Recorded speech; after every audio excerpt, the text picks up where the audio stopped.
Hello po! So tonight, ang ating recipe ay roast beef. So madali lang siya, kaya sundan niyo po ako. Ang cut po ng beef na gagamitin natin ay chuck roast. So, etong chuck roast na to, nilagyan ko lamang siya ng mga herbs. Pwede nyo gamitin kung ano pong paborito ninyong herbs. Dito po kasi sa bahay, ang paborito namin ay thyme at rosemary. Kaya yun po yung ginagamit ko usually sa beef at napakasarap naman po niya. At syempre, for added taste, hindi mawawala ang ating pamintang durog, asin, at para po maging moist ang ating beef, bubuhusan din po natin ito ng ating chicken stock na pwede rin pong beef stock or vegetable stock.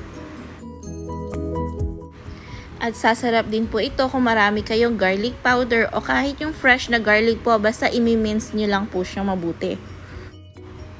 Ayan, ready na po siya. Lalagyan na lang po natin siya ng ating stock para mababad po mabuti yung ating meat at ilalagay po natin siya sa fridge. Pwede po natin siyang ibabad ng 30 minutes bago iluto o mas masarap po kapag overnight.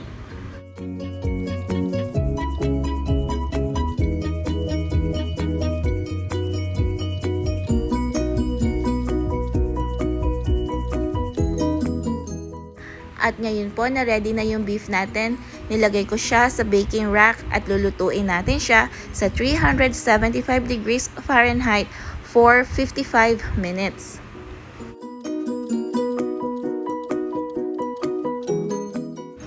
So dahil may karne, hindi mawawala ang gulay. So nag-stir fry ako para meron tayong pang side sa ating roast beef. Itong gulay ko napakasimple lang. Pinaghalo-halo ko lang ang broccoli, celery, ganun din yung maliliit na ito na tinatawag na Brussels sprout. So, nag-alarm na si Alexa. 55 minutes nang nakakaraan. Kaya, ready na ang ating roast beef.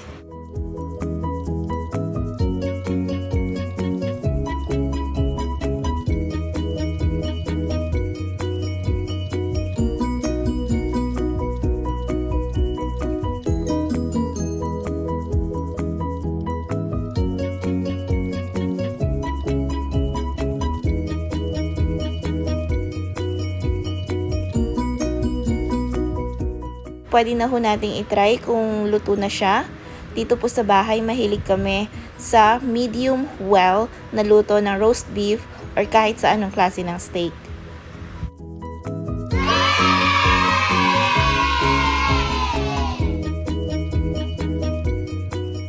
If you found this video interesting, please don't forget to click subscribe and click the notification bell as well.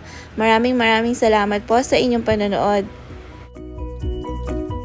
Kung meron po kayong recipe na gustong i-share sa amin at pwede rin ho namin itong gayahin, please don't forget po na ilagay ninyo ang link nito sa comment section below.